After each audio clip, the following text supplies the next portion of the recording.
Bonsoir. Donc, chers maîtres, chers collègues, c'est avec plaisir que je reviens à Dakar. Et c'est une occasion pour moi de remercier les maîtres qui m'ont enseigné la neurologie. Donc, professeur Gallo, professeur Mustafa Sarr et tous les autres professeurs qui m'ont enseigné. Donc, merci pour le séjour agréable que j'ai eu à faire à Dakar. Douloureux ou agréable? Agréable. En termes d'accueil, c'est vraiment comme le teranga. Donc, on a été vraiment chez nous. On n'a pas senti de différence pendant tous les 4 ans. Et c'est pour ça que 2 ans, déjà, je trouve que c'est beaucoup. Donc, je vais vous présenter la prise en charge de la douleur neuropathique. C'est ça l'avantage d'être aussi un élève. Donc, beaucoup de choses ont été dites par mes maîtres, ce qui facilite la chose. Donc, je vais me présenter sur 2 choses principales. C'est surtout le diagnostic clinique, donc en tant que jeune. Donc, il serait bien qu'en sortie de ce colloque, que nous puissions poser le diagnostic de douleur neuropathique chez les patients. Et la deuxième chose que je voulais me présenter, c'est la prise en charge thérapeutique, donc qui a été aussi dite par le professeur Mustafa, donc c'est qui me facilite la tâche. Donc, nous allons définir un peu l'épidémiologie, la clinique comme je vous disais, et puis la prise en charge surtout médicamenteuse. Donc, avant 2014, on parlait de douleurs de désaffectation, que l'on a entendu ce matin. Mais depuis cette date, donc, la Société internationale de l'étude de la douleur a initié le mot de douleur neuropathique. Et en ces termes, il y avait une confusion parce qu'il disait que c'était une douleur due à une lésion directe du système nerveux ou d'un dysfonctionnement. Donc le mot dysfonctionnement portait problème parce que ce n'était pas clair. Donc ce qui a amené certains auteurs à proposer une définition en 2008 par cet auteur, donc, où il propose comme définition une douleur secondaire à une lésion ou à une maladie affectant le système somatosensoriel. Donc pendant 2 ou 3 ans, cette définition a été étudiée par l'Association internationale de l'étude de la douleur et elle a été acceptée.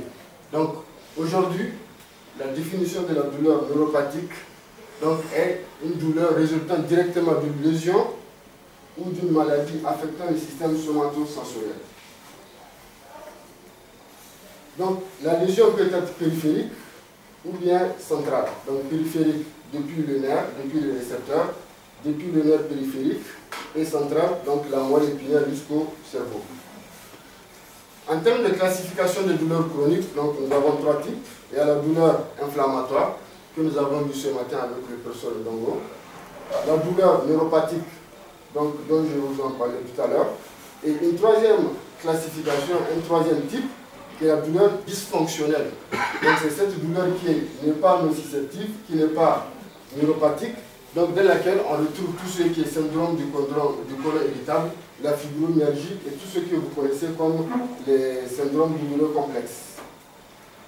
Donc, ici, c'est pour résumer les 3 types classiques de douleurs chroniques. Donc, en ce qui nous concerne, les douleurs neuropathiques, comme je l'ai dit tout à l'heure, donc ça peut affecter le système nerveux périphérique, donc du récepteur jusqu'à la moelle, donc avant la moelle. Donc, comme dans les douleurs zostériennes, après donc, un sauna, les douleurs post-chirurgicales, donc quand on opère quelqu'un, les cicatrices, vous savez qu'on traverse la peau, donc on sectionne des nerfs, donc ça peut donner des douleurs neuropathiques plus tard. Comme chez les diabétiques, qui peuvent avoir souvent des douleurs neuropathiques, ou bien ce qui est fréquent en termes d'épidémiologie, ce sont les NCB, les névralgies cervico-brachiales ou bien les lombosciatalgies. Donc tout ça, ce sont des douleurs neuropathiques périphériques. À côté de ça, nous avons les douleurs neuropathiques centrales, donc dans les maladies inflammatoires telles que la CEP, telles que les myélites inflammatoires, telles que la NMO, la neuromyélite optique. Nous avons aussi les douleurs post-AVC qui sont fréquentes et dans les douleurs avec lésions médulaires, surtout chez les traumatisés. Donc là, c'est pour vous résumer les douleurs neuropathiques périphériques. Donc il y a post-ostérienne, la névralgie du trijumeau, les radiculopathies, que ce soit membre supérieur ou membre inférieur, les douleurs post-traumatiques ou post-chirurgicales chez le diabète et dans les contextes infectieux. À côté de ça, donc, vous avez les douleurs centrales, après les AVC, après dans la maladie de Parkinson, dans la syringomyélite ou bien les maladies démyélinisantes inflammatoires. Ça, ce sont les causes les plus fréquentes. Ces dernières années, donc, on a remarqué que chez beaucoup de patients, ils n'ont pas ces causes habituelles. Donc, une étude a été menée et il y a des canaux qui ont été découverts qui sont à l'origine des douleurs. Notamment le canal chlore et puis un autre canal sodium, le NaV1.7. Donc, ces canaux ont attiré l'attention de beaucoup de chercheurs. Donc, actuellement, chez les patients qui ont des douleurs neuropathiques, idiopathiques, on va dire, dont il n'y a aucune cause, donc la tendance est à chercher les anomalies de ces canaux. Donc là, c'est pour vous résumer ce qu'on a dit. Donc, pour un peu vous expliquer la physiopathologie, donc, rappelez-vous qu'on a trois types de fibres. Il y a les fibres A-alpha, A-bêta, les A-gamma, ça ne nous intéresse pas beaucoup, et puis les A-delta et les C. Donc, les fibres A-alpha et A-bêta sont largement myélinisées, et c'est ce que le matin le professeur disait, ce sont des fibres qui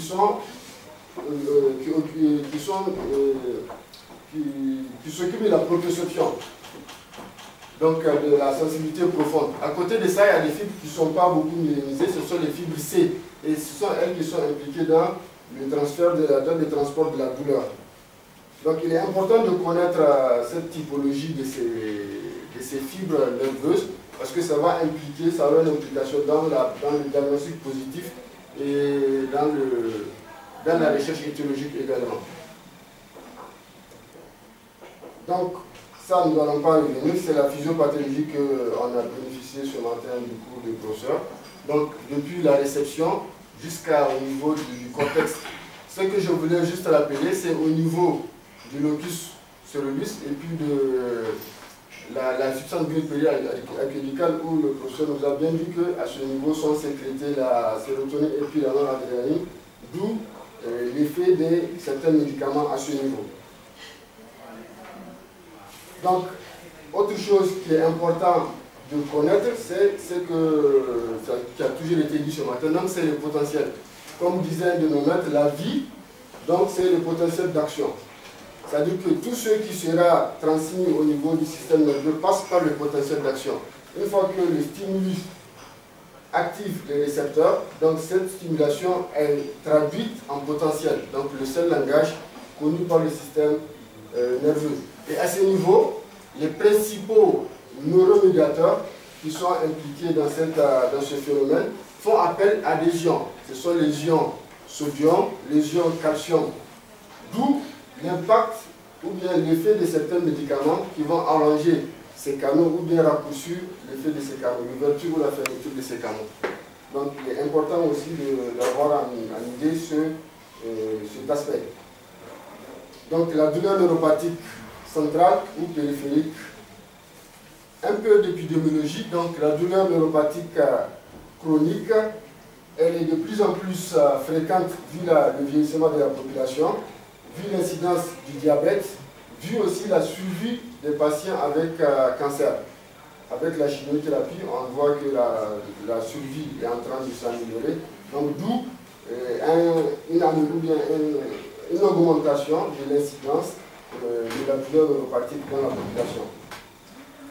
Donc, comme effet qu'aura ce phénomène, c'est la surconsommation des antalgiques, donc, et puis une fréquentation élevée des centres de santé.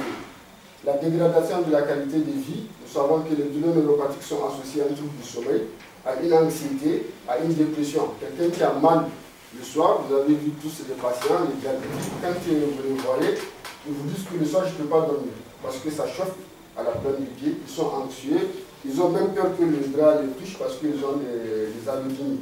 Donc c'est vraiment un phénomène qui altère la qualité de vie. C'est fréquent, plus fréquent chez les femmes, c'est plus fréquent chez les personnes âgées, et les sites les plus atteints, c'est le membre inférieur avec la rhombocytalgie, ou bien le membre supérieur avec la névralgie cervico-brachiale. Un petit mot sur la douleur neuropathique chez les diabétiques. Donc, c'est à peu près 10 à 26% du diabétique. Donc, on ne comprend pas toujours pourquoi donc, les autres ne font pas des douleurs neuropathiques. Donc, c'est encore un mystère. Mais ce qui est incriminé, c'est ce métabolite, le méthylglyoxal. Donc, c'est ce qui est incriminé, qui aura donc une diminution de la conduction des nerfs, qui aura donc une augmentation de la calcitonine, et ce qui va entraîner donc une hyperalgésie. Et chez certains patients diabétiques, on a découvert qu'ils ont une altération de ces canaux dont je vous disais tantôt, les récepteurs, NAV 1.7 et puis NAV 1.8, qui sont des canaux sodium. Donc, devant un patient qui vient pour une douleur, quelle va être votre démarche étiologique ou bien votre démarche diagnostique? D'abord, donc, il faut poser le diagnostic positif, il faut faire un diagnostic lésionnel, et puis enfin chercher une étiologie. Donc, pour le positif, donc, devant le patient, vous posez est-ce une douleur nociceptive ou une douleur neuropathique. Ça, c'est le premier tri que vous devrez faire. Donc, il y a un dépistage que vous devrez faire à ce niveau. Et vous allez vous servir de l'interrogatoire et puis de l'examen clinique. Donc, dans la douleur neuropathique, nous avons des douleurs spontanées, c'est-à-dire qu'ils n'ont pas besoin de stimulus. Le patient vous dit « Ah, docteur, moi j'ai mal ». Donc, soit la douleur est continue, c'est tout le temps qu'il a mal, ou bien c'est paroxystique, tel que la névralgie du trijumeau. Le patient vous dit qu'il y a juste une douleur pendant quelques secondes, 5 secondes, et puis ça disparaît. Ça, c'est par exemple la névralgie du trijumeau, ça, c'est par exemple, c'est paroxystique. Ou bien il vous dit « Non, non, docteur, j'ai toujours mal ». Quand vous interrogez les patients qui viennent pour douleur neuropathique diabétique, ce sont des patients qui ont souvent mal toute la journée. Donc ça, c'est un premier caractère à connaître. Donc c'est une douleur spontanée. On n'a pas besoin de stimuli. Et le deuxième type de douleur, c'est la douleur provoquée. C'est tel que le patient qui vous dit dès que le drap me touche, donc j'ai mal. Tel que l'eau touche à mes pieds, donc j'ai mal. Donc là-bas, on a besoin de savoir est-ce que c'est un stimulus non nociceptif ou bien un stimulus nociceptif, d'où la notion de allodynie ou bien de l'hyperalgésie. Donc, toutes ces douleurs, le patient, il est important d'écouter son discours, parce que souvent, ils n'ont pas le même langage médical que nous. Ils vont vous dire que, docteur, ça brûle comme du feu, c'est comme un éclair, c'est comme si c'est la dent qui fait mal, c'est comme si c'est un poignard. Donc, c'est important d'écouter le discours du patient afin de vous orienter vers le type de douleur pour chercher ces caractéristiques de la douleur neuropathique. Comme disait tout à l'heure le professeur Moustapha, ce qui est important, ce n'est pas les outils diagnostiques, mais c'est surtout votre écoute. Il faut rechercher cette notion de sensation de brûlure, cette sensation de pression, de compression, d'écrasement, de picotement, d'épingle, de décharge électrique, d'engourdissement, de fourmillement, de démangeaison. Donc c'est vraiment l'écoute du patient qui va vous orienter pour faire le screening, pour faire le dépistage entre la douleur nociceptive et puis la douleur neuropathique. Après cet interrogatoire, donc vous pouvez vous aider des tests ou bien des outils, surtout pour les non-neurologues, pour pouvoir dépister cette douleur neuropathique. Et on a plusieurs outils qui peuvent nous aider. Donc il y a celui dont vous connaissez qui est très développé ici en Afrique francophone. C'est le DN4 qui a été développé par des Français, donc en 2005. Il y a d'autres qui ne sont pas bien connus. Donc le DN4, il est là. C'est 10 questions. Vous demandez au patient, est-ce que la douleur dont il ressent, c'est comme si c'est une brûlure? Est-ce qu'il a des sensations de froid? Est-ce que c'est comme des décharges électriques? Vous demandez, est-ce que c'est comme des fourmis, des picotements, engourdissements, démangeaisons? Donc ça, c'est l'interrogatoire. Vous passez à la deuxième étape qui est l'examen physique. Est-ce que vous avez une hyposthésie dans le territoire où vous signale la douleur, où le patient signale la douleur? Est-ce que le frottement déclenche la douleur? Donc une fois que vous avez donc 4 sur 10, donc vous êtes en mesure de dire que c'est une douleur neuropathique. Donc à la fin de cet interrogatoire, vous devrez avoir une sémiologie de douleur typique qui va vous orienter vers le douleur neuropathique chronique. Ça c'est la première étape, donc l'interrogatoire. La deuxième étape, donc ça c'est pour le collègue neurologue surtout, donc pour augmenter ou enrichir la bibliographie. Toujours la deuxième étape, donc il faut chercher un contexte éventuel de la lésion. Je vous avais dit que quelqu'un qui a été opéré, donc il va avoir probablement une douleur neuropathique. Quelqu'un qui est diabétique, il peut avoir une douleur neuropathique. Quelqu'un qui a fait un zone, donc chercher un contexte éventuel, soit une maladie ou une lésion du système nerveux. Et le caractère chronique, de manière consensuelle, c'est au-delà de 3 mois. Donc cette deuxième étape va faire le lien entre ce que vous a dit le patient et puis l'histoire de sa maladie. Est-ce qu'il y a un lien? Quelqu'un qui vous dit que j'ai fait un zona, qui vous dit que j'ai une douleur qui prend ce territoire, donc vous êtes à même de dire que est-ce que ce n'est pas une douleur neuropathique? Quelqu'un qui a un diabète, qui vient avec des douleurs qui à type de brûlure, à type de picotement, vous êtes à même de dire que c'est probablement une douleur neuropathique. Et la troisième étape de cette réflexion, c'est l'examen clinique. L'examen clinique va chercher un déficit sensitif dans le territoire où décrit le patient. Est-ce que vous avez un déficit du tact? Est-ce que vous avez un déficit à la piqûre?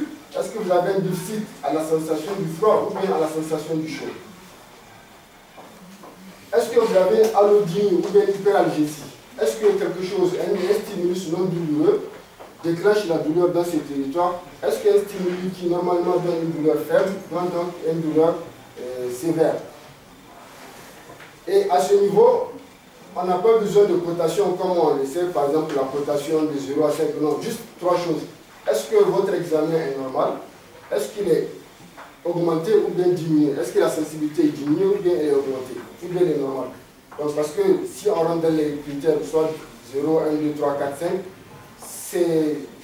ce n'est pas consensuel. Il peut examiner le patient, trouver 2, moi je viens de trouver 3, alors que quand on examine tous eux, quand on sait que c'est diminué, donc c'est plus fiable. Donc cette troisième étape va nous donner une corrélation entre l'interrogatoire et puis la clinique. Donc ça, une fois que vous avez ça, vous avez votre diagnostic positif. Vous avez interrogé le patient, vous avez fait le lien avec l'histoire de sa maladie, vous l'avez examiné et tout ce qu'il a dit sur le plan interrogatoire, vous le retrouvez sur le plan clinique. Vous êtes à même de dire que ce patient a une douleur neuropathique. Cette douleur neuropathique, où est-ce qu'elle siège? Vous allez vous inspirer de 3 choses. C'est ce qu'on a dit au niveau du rappel physiopathe. Vous allez vous inspirer de l'anatomie. Vous savez qu'il y a des fibres destinées à la motricité. Il y a des fibres destinées à la sensibilité tactile. Il y a des fibres destinées à la sensibilité profonde, des grosses fibres myélinisées. Et vous avez des fibres végétatives qui sont souvent associées avec les fibres de petit calibre, les fibres sensitives. Donc ça, c'est important sur le plan lésionnel. Deuxième réflexion que vous allez faire, c'est la chronologie dans le temps et dans l'espace. La douleur neuropathique, est-ce qu'elle siège sur tous les membres? Est-ce qu'elle a commencé au pied, au membre inférieur droit, ensuite le membre supérieur gauche, ainsi de suite? Donc là, c'est asynchrone. Est-ce qu'elle a commencé en même temps au niveau des membres inférieurs, ensuite elle est montée au membre supérieur? Donc ça, c'est symétrique. Est-ce que la douleur, elle est axonale, ou bien la lésion, elle est axonale, ou bien elle est démyélisante? Ça, c'est l'EMG qui va vous répondre à cette question. Donc, une fois que vous avez fait cette réflexion, Donc vous passez à la deuxième ou à la troisième étape qui est l'étiologie. Donc vous savez que les patients de douleur neuropathique, vous suspectez que ce soit les fibres motrices ou bien les fibres sensitives de petit calibre ou bien les fibres sensitives de gros calibre. Donc quelle est l'étiologie? Ça c'est la médecine générale. Donc en termes de neuropathie, nous avons des examens complémentaires qu'il faut faire de première intention, de deuxième intention et de troisième intention. Et les principales étiologies sont résumées sur ce tableau. Chez les personnes spécialisées en les neurologues ou bien les autres spécialités, donc ils peuvent s'inspirer ou bien faire d'autres examens plus poussés pour pouvoir poser le diagnostic, tels que les tests sensitifs quantitatifs, la biopsie de peau ou bien le potentiel évoqué laser. Donc, comme nous sommes dans un cadre pluridisciplinaire, donc on n'insiste pas sur la discipline. Donc ça, ce sont des exemples des examens plus poussés chez les neurologues pour pouvoir poser le diagnostic de lésions neuropathiques. Donc, en résumé, la réflexion doit se faire ainsi. Donc, une fois devant les douleurs, donc vous interrogez le patient, quelle est l'histoire de cette douleur? Est-ce qu'il y a une maladie qui peut expliquer cette douleur? S'il n'y a aucun de ces faits, donc vous n'êtes pas devant une douleur neuropathique. Par contre, si vous avez des douleurs à type d'engloussement, en type de décharge électrique, en type de fourmillement, et que vous avez un contexte qui peut évoquer la douleur neuropathique, là c'est une douleur neuropathique possible. Une fois que vous passez à l'étape d'examen et que vous trouvez une hypoesthésie dans le territoire où décrit le patient, ou que vous avez une allodine ou une hyperalgésie dans le territoire, vous êtes au niveau de douleur neuropathique probable. La troisième étape, quand c'est confirmé par des tests, là vous êtes au niveau de douleur neuropathique certaine. D'accord? Donc défini, en anglais c'est traduit par certain. On ne peut pas dire douleur neuropathique définie. C'est certain ici. Donc soit c'est une douleur neuropathique possible, soit elle est probable ou bien elle est certaine. Donc dès qu'on est dans cette étape, on doit traiter. Dès qu'on suspecte une douleur neuropathique probable, donc il faut traiter le patient. Donc pour la prise en charge, donc, on ne va pas beaucoup insister là-dessus sur les autres aspects.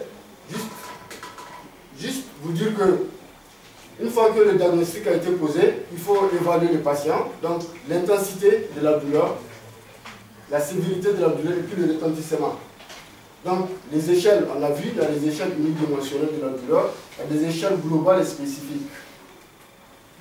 Le retentissement doit être aussi évalué, donc il y a beaucoup d'échelles qui peuvent être utilisées comme le FS36, la forme abrégée de FS12 et puis plusieurs autres échelles. Il ne faut pas oublier des échelles qui vont évaluer l'état émotionnel. Donc il y a des échelles de Beck, de Zun qui évoluent, donc qui évaluent l'anxiété, qui évaluent la dépression chez les patients souffrant de douleurs neuropathiques chroniques. Un fait qui est important, c'est le suivi. Une fois que vous avez posé le diagnostic, vous avez évalué le patient, vous mettez un traitement, donc il faut suivre votre traitement. Et vous pouvez vous servir juste de ces échelles catégorielles. Est-ce que le traitement que j'ai mis a aggravé le patient? Est-ce qu'il n'y a pas de changement? Est-ce qu'il a été soulagé faiblement, modérément, ou bien soulagé, ou bien complètement soulagé? Ou bien juste avec le pourcentage. Le patient vous dit sur 100, vous estimez que vous avez été soulagé sur combien? Il vous dit de 50%. J'ai eu une réduction de la douleur de 50% ou bien de 25%. Donc ça vous permet de suivre votre patient dans le temps, d'avoir un suivi objectif. Donc, quel est le principe du traitement? Donc, il est symptomatique. On vous a dit le plus souvent, même quand on traite la cause, par exemple dans le diabète, même quand souvent l'équilibre glycémique est atteint, une fois que la douleur neuropathique est déclenchée, donc il est souvent difficile de revenir à l'état initial. Donc, il est plus souvent symptomatique. La cause est rarement traitée. Donc, le plus souvent, les antalgiques ne répondent pas, d'où la notion de douleur neuropathique, à contrario avec la douleur inflammatoire. Donc, les antalgiques, les anti-inflammatoires ne marchent pas. Donc, la stratégie, il faut commencer d'abord avec le traitement pharmacologique, avec les médicaments à petite dose. Maintenant, avec le vieillissement de la population, avec la polymédication de ces patients, les effets indésirables de ces médicaments, de plus en plus, les gens sont en train d'aller vers les stratégies interventionnelles, mais qui ne sont pas encore bien vulgarisées dans nos contextes de travail. Donc, sur le plan pharmacologique, donc, 3 grandes classes ont attiré notre attention, qui sont les plus utilisées chez nous. C'est d'abord les antidépresseurs tricycliques, dont le plus utilisé chez nous, c'est de l'aroxyde, la nitroptyline. Et en deuxième position, il y a l'anafranil, qui est l'imipramine, qui sont les deux utilisés. Ce sont des molécules qui sont des inhibiteurs de la récapture de la monoamine, donc la noradrénaline et puis la sérotonine, qui vont agir au niveau supramédulaire pour moduler la douleur. Donc, ils sont efficaces parce que ici, vous voyez, le NNT, c'est le number need to treat. C'est-à-dire que quand on fait des études, ce sont des critères d'évaluation. Donc, quand on traite des patients, donc combien on a besoin, combien de patients on atteint. C'est-à-dire quand on donne un groupe placebo avec un autre groupe, combien de patients sera soulagé au bout de... Comment est-ce qu'on va expliquer? C'est le nombre de patients qu'on a besoin de traiter pour avoir un seul qui sera soulagé de sa douleur. C'est-à-dire ici, 3,6. On a besoin de traiter 3,6 patients pour avoir un seul qui sera soulagé de 50% de sa douleur. Je ne sais pas si c'est clair. C'est-à-dire que 3,6 patients seront traités avant d'avoir un seul qui aura une réduction de 50% de sa douleur. Par exemple, ici, il faut avoir 6 patients traités pour avoir un seul qui sera soulagé de 50%. Donc, parmi les deux, selon vous, qui est le plus efficace entre les deux médicaments? Le premier. Le premier, parce que lui, au bout de 3 patients, on a un qui est soulagé de 50%. Ici, au bout de 6 patients, il faut 6 patients pour avoir un seul qui est soulagé. Donc, vous voyez que les antidépresseurs tricycliques sont efficaces. Mais malheureusement, c'est leur effet secondaire qui limite leur usage. La deuxième classe, ce sont les antidépresseurs sélectifs. Donc la duloxétine, qui est le Cymbalta, que vous connaissez, ou bien la venlafaxine, qui est l'Effexor. Ils sont aussi efficaces comme les autres, ou bien moins que les autres, mais seulement moins d'effets secondaires. La troisième classe qu'on utilise à volonté, en tout cas pour les douleurs, contre les douleurs neuropathiques, ce sont les antiépileptiques. Ce sont les antiépileptiques. Donc les antiépileptiques, qui sont la gabapentine et puis la prégabaline. Donc le Lyrica et puis le Neurontin. Donc ils sont efficaces. Vous voyez, donc eux, selon les études, c'est 6 patients qu'il faut traiter pour avoir un seul qui sera soulagé de 50% de sa douleur. Et en quatrième étape, donc nous avons tout ce qui est topique, ce qu'on vient de nous parler. Donc ce sont la lidocaïne, donc en patch. C'est surtout dans les douleurs localisées, par exemple les douleurs post-ostériennes, qui peuvent aussi être utilisées chez les diabétiques qui ont des douleurs neuropathiques. Donc on peut mettre des patchs, soit de lidocaïne ou bien de capsaïne. La capsaïne qui est un dérivé du piment, le piment que nous mangeons. Donc c'est le principe actif. Et cinquième classe, c'est les opioïdes, que ce soit les opioïdes faibles ou bien les opioïdes forts, donc le tramadol et puis la morphine. Donc, où vous voyez, donc, le LNT, il est de 4 ici. Vous voyez, donc, au bout de 4 patients, on a un patient qui est soulagé. Vous voyez, donc c'est efficace. Et je rejoins donc ce que a dit mon prédécesseur. En Afrique francophone, on a peur de la morphine. Alors que contrairement en Afrique anglophone, les gens volontiers utilisent la morphine. Donc il ne faut pas hésiter à utiliser la morphine pour soulager le patient. En 2018, le patient ne doit pas avoir mal. Donc seulement, je pense qu'il faut se rapprocher de ceux qui savent la manière pour vraiment, par exemple, le prédécesseur dit qu'il ne faut pas dépasser 48 heures. Donc c'est peut-être trouver un cadre pour discuter de la manière, en tout cas, pour prescrire ces médicaments. Donc, il y a aussi cette molécule qui est utilisée, donc la toxine botulique, donc qui va inhiber l'acétylcholine, donc qui va aussi soulager le patient. Mais les recommandations ne sont pas en tout cas suffisantes, elles sont du 3e grade. Donc, sur le plan pratique, qu'est-ce qu'il faut faire? On vous a dit que donc il y a la gabapentine et puis la prégabaline qui sont utilisées. Il y a les tricycliques ici qui sont utilisés. Donc, ce sont les 3 molécules, en tout cas, qu'on va privilégier dans notre contexte de travail. Donc, la gabapentine, il faut commencer. Donc, gabapentine, c'est dosé à 5 mg, à 300 mg, 600 mg, 400 mg, 800 mg. Donc, il est conseillé de commencer par la dose de 100 à 30 mg par jour. Et d'augmenter chaque semaine 100 à 300 mg par semaine. D'accord? Donc vous donnez soit 5 mg, vous attendez une semaine pour évaluer votre patient avec tous les échelles qu'on vous a dit.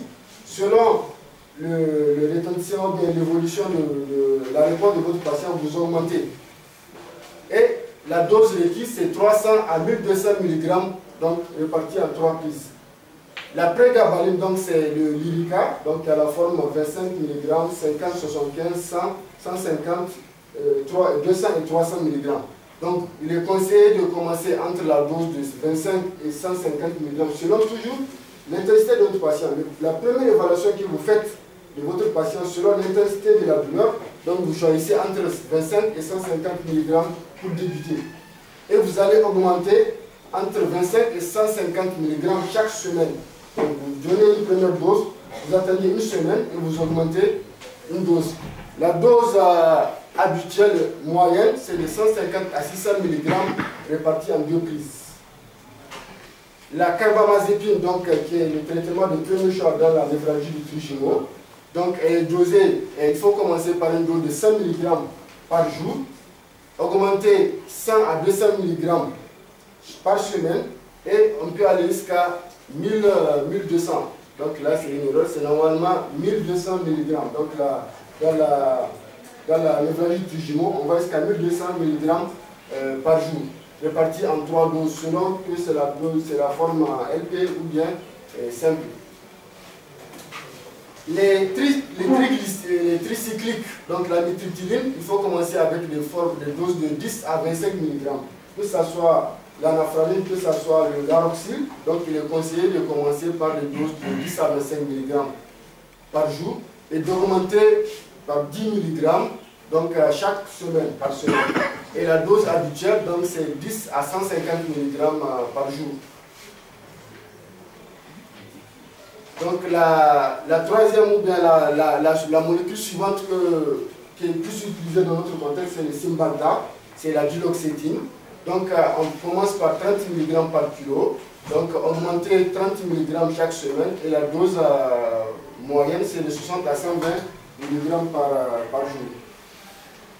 Donc les autres molécules ne sont pas en tout cas accessibles dans notre contexte de travail, soit par leur coût qui est élevé, soit par la disponibilité même du médicament. Donc le tramadol dont vous connaissez bien, donc lui on commence par 50 mg par jour, augmenter 50 mg par semaine, donc la dose habituelle on peut aller jusqu'à 400 mg, de 100 à 400 mg par semaine. Je n'ai jamais fait, je ne sais pas, 400 mg, je suis un peu sceptique, mais c'est ce que disent les recommandations, je ne l'ai jamais fait. Je ne sais pas si je trouve l'expérience. Donc, qu'est-ce que nous dit les recommandations? Donc ça, je vous recommande cet article, il est tout récent, il est d'octobre 2017. Il fait la synthèse des principales recommandations des Canadiens, de la société européenne, du groupe de travail d'études et puis de la prise en charge de la douleur, et puis de recommandations, comment est-ce qu'on appelle ça, les germaniques. Donc, ils nous disent que donc, en première intention, donc, dans les douleurs neuropathiques dues au diabète, il faut privilégier la duloxétine, la gabapentine, la prégabaline et puis les tricycliques. C'est ceux qui sont recommandés. Quand c'est les douleurs post-zostériennes, donc c'est la gabapentine, la lidocaïne et puis les autres patchs. Quand c'est les névralgies du trijumeau, donc c'est la carbamazépine. Et quand c'est les douleurs neuropathiques d'origine centrale, genre les douleurs neuropathiques post-AVC ou bien quand quelqu'un a une lésion médulaire, Donc c'est la gabapentine qui est prescrite et la prégabaline. De même que les autres, que ça soit ça c'est les Européens, ça ce sont les Anglais. Donc, quelles que soient les recommandations, vous allez voir qu'en première intention, ce sont les trois les plus principaux. C'est la gabapentine, la prégabaline, donc qui sont de la même classe thérapeutique, la duloxétine, qui sont les inhibiteurs sélectifs de la recapture de la sérotonine, et puis les antidépresseurs tricycliques. Donc, ce sont les trois classes, en tout cas, qui sont choisies pour être en première intention. En deuxième intention, vous avez le tramadol, avec les autres opioïdes forts. En troisième intention, vous avez donc les autres opioïdes avec les autres antidépresseurs ou anti-épileptiques tels que la lamotrigine. Quel est l'avenir pour les douleurs neuropathiques? Je vous ai dit que tout récemment, il y a quelques années, tout récemment, c'était en 2010-2011, donc il a été découvert les canaux classiques NA 1.7 et puis NA 1.18. Donc, il y a des thérapeutiques qui sont dans ce sens pour aller inhiber ces récepteurs. Donc, peut-être que dans les années à venir, on aura d'autres molécules plus efficaces que ceux qu'on a. Donc, comme prise en charge de la douleur neuropathique, il y a d'autres volets, donc les volets chirurgicaux, donc dont je ne veux pas m'appesantir. Donc, il y a les thérapies interventionnelles, il y a les injections de corticoïdes, il y a les stimulations donc, médulaires. Donc ça, c'est toujours, le principe, c'est le get control que le professeur Sarr vous a expliqué ce matin. Donc on met, ici vous voyez, c'est un boîtier qu'on a mis qui va envoyer des influx au niveau de la moelle pour stimuler justement ces fibres-là, pour jouer le rôle de get control. Donc ce sont des mécanismes physiopathologiques qui sont utilisés pour traiter la douleur. Donc il y a des techniques chirurgicales qui vont intervenir au niveau du ganglion, donc pour aussi faire le même mécanisme d'action, stimuler les fibres de gros calibre pour inhiber les fibres qui vont remonter la douleur. On peut aller au niveau central, donc au niveau plus haut, donc pour aller stimuler à ce niveau, poser des électrodes qui vont stimuler cette fois-ci le cortex, là où même termine la douleur, donc au niveau pariétal, au niveau pré-rolandique, pour faire des stimulations, pour avoir un effet descendant pour inhiber la douleur. Vous avez aussi donc la stimulation profonde, donc on va mettre des électrodes qui vont aller stimuler le thalamus, donc toujours pour inhiber la douleur. Comme vous savez, le thalamus, on dit c'est le sécrétaire, toutes les douleurs cheminent d'abord au thalamus avant d'aller au niveau du cortex. Donc c'est toutes ces thérapies qui existent, mais que pour le moment, nous, dans notre contexte, on n'a pas encore cette chirurgie fonctionnelle que j'espère les neurochirurgiens vont développer en Afrique, que ce soit au niveau de la douleur, que ce soit au niveau de l'épilepsie, que ce soit au niveau du Parkinson, par exemple. Donc il y a d'autres thérapies, c'est la kinésithérapie, il y a la psychologie qu'il faut faire aussi chez les patients. Donc ça, ce sont les techniques, les différentes techniques dont je vous ai parlé. Voilà, merci. Merci, Dr Ben, pour la présentation. Chers maîtres, chers confrères, distingués invités, permettez-moi avant tout, au nom du coordonnateur du ProPrema et de la Société sénégalaise de neurologie, d'adresser nos remerciements à nos partenaires, à savoir le laboratoire Servier et le laboratoire Extra, qui sont nos partenaires. Quand je dis partenaires, ce sont nos compagnons fidèles. Ils sont fidèles, quand je dis fiables, nos compagnons fiables, je vois par là la fidélité. Ils sont fidèles. Ils nous accompagnent. Ils sont très fidèles au service de neurologie. Il faut le reconnaître. Ils sont très fidèles au service de neurologie. Ils sont très dévoués à la formation continue des médecins dans l'optique d'une meilleure gestion des problèmes de santé. Donc, à qui nous disons merci, une fois de plus merci, aux deux laboratoires. Donc le laboratoire, avant de passer à la phase questions-réponses,